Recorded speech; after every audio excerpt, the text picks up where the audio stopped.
For Friday, at the 43rd edition of Le Giornate del Cinema Muto, the Pordenone Silent Film Festival, we start the day with Raskolnikov, directed by Robert Wiene, the same man, of course, who was partly responsible for the cabinet of Dr. Caligari. This is an expressionist masterpiece that really hasn't been seen in any kind of decent shape for so long.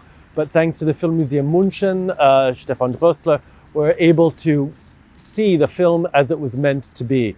It's a film that stars all Russian actors from the Stanislavski School, and you're probably already familiar with the images. They appear in all books on German Expressionist cinema, but who of us have actually seen the whole film? We're also very fortunate to have Richard Ziedhoff with us. He's written a score for the film, and he'll be at the piano today. After Raskolnikov, it's quite a long film, so it's best to pace yourself. We have a program of experimental Dutch shorts from the school, the Joris Evans milieu, his followers, his associates. It's a terrific opportunity. We always try to at least bring one program of avant-garde cinema. This is it. Dan van den Horck at the piano. It will be a marvelous afternoon to understand where cinema was as a truly artistic form, avant-garde artistic form at the end of the 1920s, in the very early 30s. So just at the tail end of the silent era. After that, back to Latin America with Bayo El Sol de Loreto from Peru, just recently restored, really literally. It was the last film that we received as a combination fiction, sort of hybrid docu-fiction film.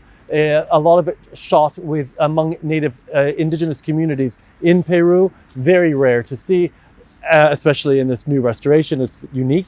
And then after that, some of the films that the anthropologist couple Dina and Claude Levi-Strauss filmed in Brazil. These are thanks to the Cinemateca Brasileira in Sao Paulo, and really a wonderful opportunity to see what the Levi-Strauss couple, one of the most famous anthropologists, of course, of their day, were doing, especially in a visual medium. In the evening, our 9 p.m. screening, Anime Wong in Großstadt Schmetterling, Pavement Butterfly, directed by Richard Eichberg.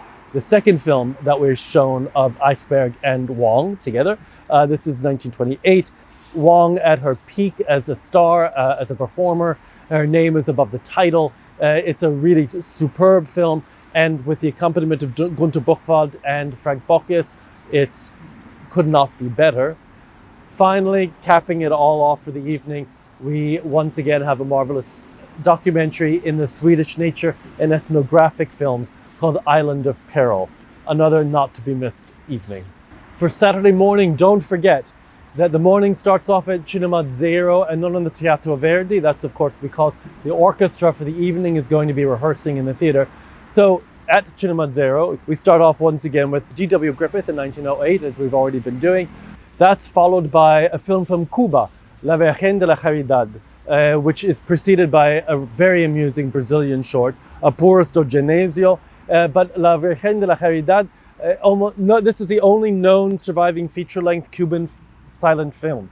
Shot in 1930. The director had been working for 10 years, but this is the only one of the films that survives. A very, very rare opportunity. A film that was also sponsored, the restoration was sponsored and performed by UCLA in California.